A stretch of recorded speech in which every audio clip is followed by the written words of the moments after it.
2025년 상반기 이 섹터를 빼놓고 이야기할 수는 없겠죠. 조선과 방산기계 섹터에 대한 연간 전망 발표 이어가 보겠습니다. 이동원 위원님 나오셨습니다. 안녕하세요. 네, 안녕하세요. 저는 위원님만 보면 제가 그동안 놓쳤던 꾸준히 이야기를 해주셨던 방산기업들이 생각이 납니다. 네. 워낙 좋았고 하반기 때도 좋을 거라고 보시는지 궁금한데요. 조선 섹터부터 들어볼까요? 네, 조선방산기계 담당하는 이동원 위원입니다. 3년 정도 커버한 섹터들이 계속 좋았고요. 일이 많아지고 계속 피곤합니다. 하반기도 계속 피곤할 것 같습니다. 조선을 보게 되면 멀리 보는 자가 이긴다는 제목을 달았는데요. 단기적으로 보면은 트럼프의 무역 장벽 때문에 경기가 안 좋은 상황이기 때문에 조선에 대한 부담으로 느껴지지만 구조적인 변화, 경기 사이클과 상관없이 구조적인 재편 때문에 시장이 성장하고 있고 이런 흐름들이 하반기도 지속될 것으로 보입니다. 조선 산업의 상반기 특징은 디커플링이었는데 경기가 안 좋은 상황에서 실적이 급증을 했고 성장성에 대한 기대들이 여러모로 반영이 되면서 주가가 좋았습니다. 방산 같은 경우에도 비슷한 흐름이었는데요. 각국의 군비 증강이 지속되고 수준화 실적이 좋으면서 좋은 흐름 보였고 하반기도 지속할 것 같습니다. 전력 기회는 중간에 다소 주춤했는데 데이터 센터나 AI 투자 지연 같은 우려들이 있었지만 이런 걸 극복하고 하반기는 다시 성장 기조로 이어질 것 같고요. 건설 장비 같은 경우에는 아무래도 피크아웃 우려들이 계속 대두가 되면서 하반기도 조금은 느린 턴어라운드를 예측을 하고 있습니다. 오른쪽은 조선에서 주요 지표로 이제 유가 경기를 매치해 볼 수 있는데요.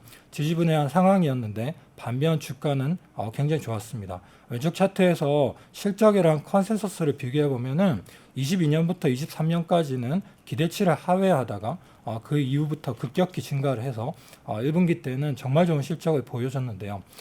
구조적으로 인력이라든지 공정에 대한 문제들이 개선이 되면서 실적이 급증을 한 상황이고 하반기도 이런 실적이 이어질 것 같습니다. 다만 이 실적은 수주를 기반으로 하고 있기 때문에 앞으로도 계속 성장을 할 수 있을 거냐 이 부분에 대해서는 이제 복잡한 고민들이 있는데 이것을 좀 풀어서 설명해 보겠습니다. 오른쪽에 한국 조선사들은 고부가가치 선박인 LNG나 컨테이너의 발주들이 많아야지 점유율을 올릴 수 있는데 왼쪽에 보시면 그런 발주들이 늘어났음에도 불구하고 점유율이 빠졌습니다. 중국 조선사들의 캐파 증가와 수주 증가 때문에 영향이었는데요. 미국은 USTR 무역 대표부에서 중국을 여러모로 이제 제재하는 법안들을 이제 이야기를 하고 있습니다. 강도에 상관없이 선주들 입장에서는 이런 부담이 이어질 테고 중국에 발주를 주는 것에 부담을 느낀 선주들이 한국에 발주를 주고 있는 추세가 이제 시작이 되었습니다. 컨테이너의 수주 잔고는 굉장히 많고 앞서 보신 것처럼 중국이 발주를 많이 가져가면서 이런 흐름들의 수혜를 받았었는데 지금부터는 점유율이 한국 쪽으로 좀 돌아오는 모양을 보일 것 같습니다. 중고선가는 컨테이너 공급 증가 때문에 상대적으로 약했고 신조선가는 공급이 제약되어 있기 때문에 높은 수준이라서 이 발주가 한국으로 온다고 하면 한국 조선사들이 수혜를 받을 수 있습니다. 왼쪽에 환경 규제에 대한 영향도 컨테이너 발주를 늘리는 요인이 될 테고요. 오른쪽에 과거 평균 점유율이 컨테이너 기준으로 한국이 35%였는데 지금은 20%까지 줄어 있고 35%까지 원복이 된다고 가정을 해보면 연간으로 제일 밑에 82억 불에서 115억 불 정도의 수주를 한국이 연간으로 가져갈 테고 이건 전체 상선의 3분의 1이기 때문에 굉장히 큰 숫자가 됩니다.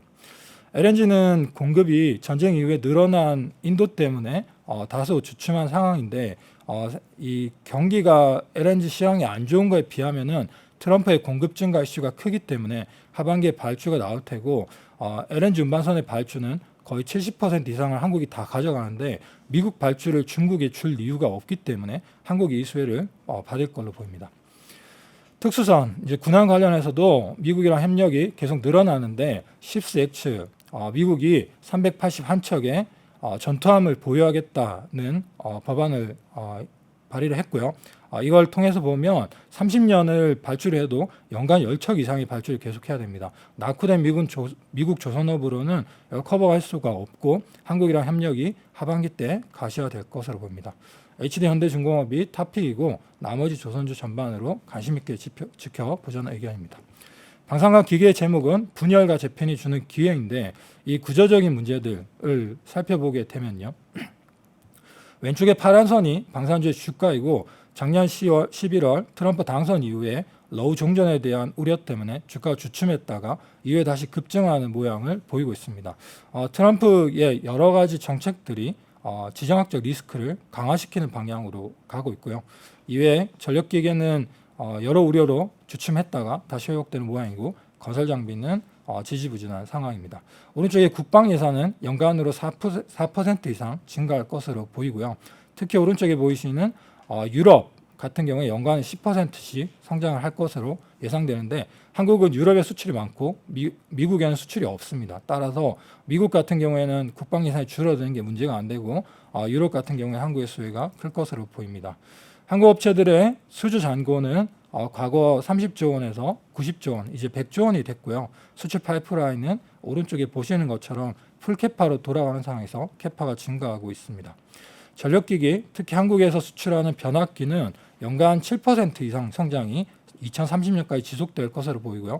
오른쪽 밑에 미국이 지금 캐펙스를 주도하고 있는데 전 세계적인 수요 증가가 지속될 것으로 생각이 됩니다.